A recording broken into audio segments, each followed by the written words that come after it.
In the previous tutorial, I taught you guys on how to draft a two-piece corset and a three-piece corset. So in today's tutorial, we are going to be doing the sewing process. So if you've not seen that video, go ahead to check it out. The video is in my channel and I'll also be leaving the link in the description box. Hey Splashers, welcome to the channel Splash of Prudencia, and my name is Prudence. So if you're interested in the sewing process, let's dive in.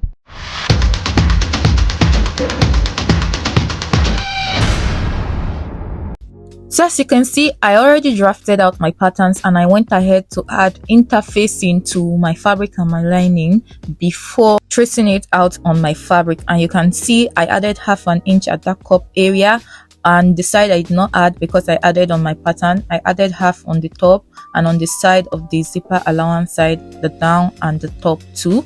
And then all around the two cups I added half an inch, and I went ahead to cut the same thing for my lining and my fabric. I added interfacing to this sleeve. I wanted it to have that structure, and I went ahead to cut out my yoke using this net because I want it to be a net. I didn't add any allowance at that edge there.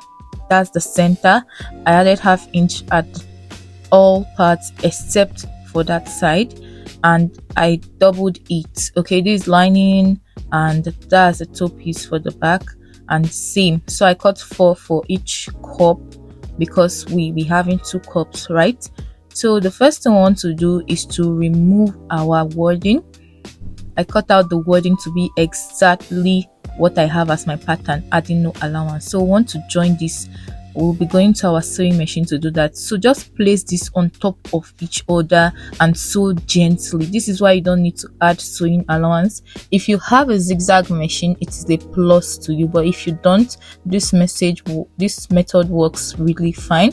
And take note of your arrows. Remember, in the drafting process we used arrows to indicate which side is facing which side. So let's go to the front part of this. If you notice, I have a crease line at the middle there. I ironed it out intentionally.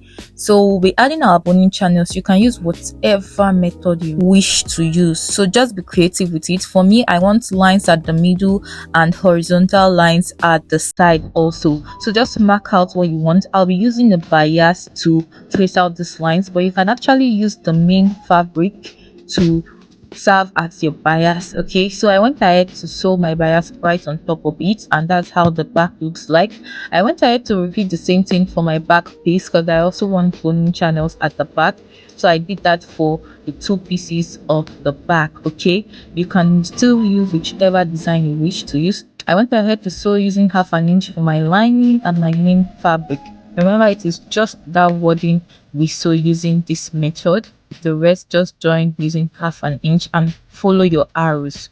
So the next thing we're going to do is to notch this out so that it can relax properly. So after notching it out, we want to go to our ironing table and open this up. We are going to be using a paper stay or any stay of your choice to seal this up when you open it. Okay, so as you can see, I did that for the lining and the main fabric for the 2 cups. So that's 4 in total, 2 for the lining and 2 for the main fabric.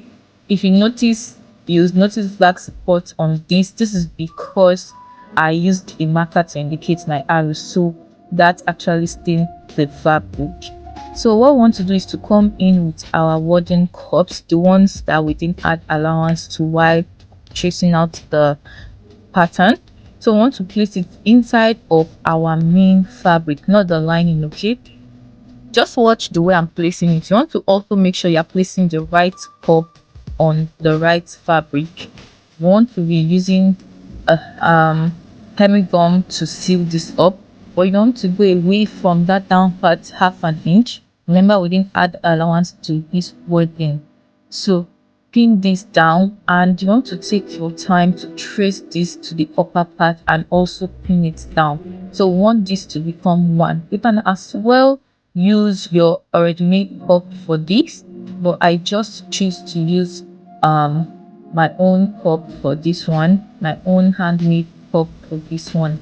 So we are going to come to the ironing table using our tailor's ham to sew this up. I'll be leaving the link in the description box. I actually have a video on how to make a tailor's hand. So an easy way to do this, just raise one part of the cup up, put your hemi gum, use your iron to press it down. Do that all through for each part. Okay, so by the time you do this, your cups are going to become two because you've added your wadding cup to the main fabric. Okay, just take your time with this and make sure to give it the curve it needs. So this is what we'll have after putting it, and I went ahead to trim out any excesses I had from the wadding because we want it to be halfway away from the main fabric all round, as you can see. So we are going to be fixing it to our main fabric. So take note, put the right cup and the right cup space, okay, else your sewing is not going to look relaxed. So I notched out the center, that is, you remember in the cutting process we joined the center front with the sides front before cutting, so I notched out that point. And in my cup is a two-piece cup, so the center is what I'm placing in that notch there, and I went ahead to pin it down. So we are going to be tracing this all round using 1/2 inch. So you want to take your time with this. I would advise you pin this down all round. It will make it easier for you to sew. So you are going to do this on the two cups before going ahead to sew on your sewing machine. So if you've watched this video up to this point, give it a like and subscribe because we'll be uploading more tutorials, especially trendy videos. So this is what I have after pinning one part of the cup, as you can see. So the essence of this is that you don't have excesses. When you don't pin it down, you are likely to have excesses. So we'll go and sew the two cups now, and we'll repeat the same thing for the lining, exactly the same thing. The cups also, we are going to be sewing all around using 1/2 inch. So I went ahead to pin this down completely for you to see, and you can see how relaxed it is even when I've not sewn. So going over to the sewing machine, we are going to be sewing using 1/2 inch. So this is the reason why I said you have to put your wadding cup 1/2 inch away from the main fabric, because we are sewing from that 1/2 inch and we are not stepping on that wadding cup. If you are using your main cup, you don't want to, your already made cup, you don't want to step on it. So this is what we'll have after sewing one part of it. As you can see, this looks really neat on the outside, neat on the inside also. So we've gone ahead to fix the two cups for the fabric and for the lining too, and you can see they are exact same size. For the lining, I went ahead to iron it inwards. This 1/2 inch sewing allowance, I ironed it inwards for it to lay flat, and for the main fabric I did the same thing. But for the lining, I had to notch it before I was able to iron inwards, but I didn't notch the cup area in the main fabric. So this is our yoke, and this yoke I made it 2 pieces because I don't want to use bias for the neckline. So if you would be turning it using a bias, you can just cut 1 piece, but for me I cut 2. I'll sew with 1/2 inch round the neckline. If you don't know how we achieved this yoke without a shoulder joining, you should watch our cutting process. So after sewing it all round, this is what we'll have. I want to go ahead to trim the neck as close as possible to the sewing, but in a way that you don't punch it, so that by the time we turn it in, we have that flawless finishing. So turning it out, you are going to iron it and sew all around. I secured using a stitch all around after ironing and turning it out. So I want to fix it to our main fabric. You can see they already are a match. So if you notice, my yoke has a joining at the middle. That was a mistake. I was not supposed to divide it there, so I had to rejoin it. So place the middle at the middle of the main fabric, the middle of the yoke at the middle of the main fabric, and you're going to take one side. You want to sew one side at a time. You sew it using 1/2 inch all through the end. You might have excesses, you might not have excesses, but before you can sew this, I have to let you know that you have to pin this down. Okay, always When you're sewing corset, make the pin your friend. Always make sure to pin it down. So this is what we'll have after pinning one side down. You can see how neat this looks. So we'll do that for the other part too, but after sewing this part. But before you can sew this, you have to notch the middle part. Okay, this is what we'll have after sewing one part of it. You can see the inside too. We sew 1/2 inch away from the cup. That is the essence of making the cup smaller than the main fabric's cup.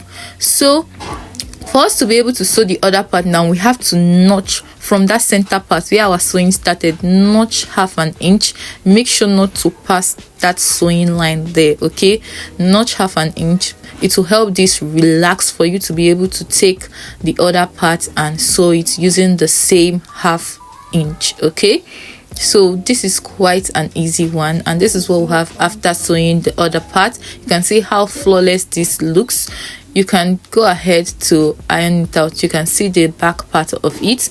If you notice, the 1/2 inch we used in sewing this yoke to the main fabric is showing there, so we'll be covering this up using the lining. Okay, so for this lining, you have to also notch the middle in order for you to attach it to this main clothes. Okay, so after notching it, you want to do it the same way we attach the yoke. You place the middle. You're going to place it right side facing each other. Open it up. Also open the lining up. Start sewing from one side, the middle to the end. Okay, don't take everything at a go. Just sew using 1/2 inch till the end. Also, you do that on both sides, and then we'll be back for the results. So this is what we'll have after sewing it, and you can see how neat it looks on the inside and on the outside. You can see this notch helped a lot. So flipping it over, we are going to be top stitching this on the lining, because iron alone would not be able to give this the neat finishing we desire. So you are going to notch it first before top stitching, so that it relaxes when you are top stitching. So when you're top stitching, you want to move every sewing allowance towards the lining part, as you can see, not the fabric part, and sew on the lining, not on the yoke and not on the fabric. So we are going to the sewing machine now and sewing it. You can see I keep adjusting, sewing, adjusting, so this takes time. I just fast forwarded it. So this is what we'll have after top stitching. You can see how neat it looks on the outside and on the inside. So the next thing we are going to do is to iron this. You want to iron this out using your tailor's ham also. Okay, so after that, we are going to be trimming off these excesses we had at the side after attaching the yoke. So for the back piece, we want to fix our zipper. I left 1/2 inch for my own zipper allowance. Go away by 1/2 inch from the down and sew the zipper. This is because we are going to be turning the down, so we don't want to step on this iron part of the zipper. So the normal way you fix your zip is how you are going to be fixing it. So this is what we'll have, fixing our zip with 1/2 inch, because that's the allowance we left for it. And you can see how neat this finishing looks, and the zip is so free. So the next thing we are going to do is to attach our yoke. Remember, we've attached the yoke to the front part, so we want to attach this yoke to the back part. You can see we still have here separate. We've not joined the side yet because we want an inseam finishing for the whole dress. Okay, so you want to open up this zipper, place your yoke. Your yoke should start from beneath this zipper. Okay, put it under and just take a look at how I'm doing it. Just put it under the zipper and cover it, so using 1/2 inch. I want to as well pin this down. If you don't pin it down, by the time you start sewing, they are already the same size now, but by the time you start sewing, you see that one is shorter. So that's why you have to pin this down. And taking it to the other side, this is what we have, just already pinning it down. You can see how beautiful this looks. And when you're sewing, make sure your zipper head is at the down, because we'll be trimming off those excess zippers. So you don't want to trim off the head together with it. You'll not be able to zip it. So have gone ahead to sew using 1/2 inch, and this is what we'll have. We are going to turn it over and cut the excess zipper. Remember I said it should go down. You see that we also match the zipper because we place the yoke a little inside of the zipper. I just hope you understand this, and if you don't, do well to rewind this video, take it slowly, watch it step by step. So we'll be placing our lining on this arm. We are placing it on top of the zipper too. Make sure to use the right lining piece for the right side, so using the same 1/2 inch. Why we didn't do this at once is because we want a neat finishing, and I just want you to understand the whole process. You can as well top stitch on the lining or iron this back part out. It's quite optional to top stitch on this back part. I for one will not be top stitching. I'll just give it a good press. So we want a neat finishing for this zipper. We flipped the lining over to the front of the zipper. You can sew using this 1/2 inch we use in attaching the zipper. You can as well turn it to the part where the sewing line is showing for you to follow that same line to sew. You can see we just flipped it, and this is what we have after sewing it. Okay, you can see how this looks. We are just going to go ahead to turn this over, but first of all we want to notch these sharp corners we have at the top of these two back piece, and then turn it over to the front. After turning it over, you're going to give this a good press. You can see the neat finishing we are trying to achieve, right? Neat on the inside, neat on the outside. That's what we are trying to achieve. You can see how relaxed this back part looks. So you can see this yoke is close to the back, but for the front the yoke protrudes, so we want to trim it off in order for us to achieve our inseam finishing. Okay, so you want to open this up. Remember, we've not joined the side. Open the back part up to place the fabric to fabric, lining to lining, and that joint should be on both sides. So we are going to be sewing using 1/2 inch straight down. You want to pin this down, and you want to take one part first. Start from the middle to take one part, and then before you take the lining part. So this is what we have after sewing both the lining part of it and the fabric. You do this for the two sides, right? So turning it over, this is what we have.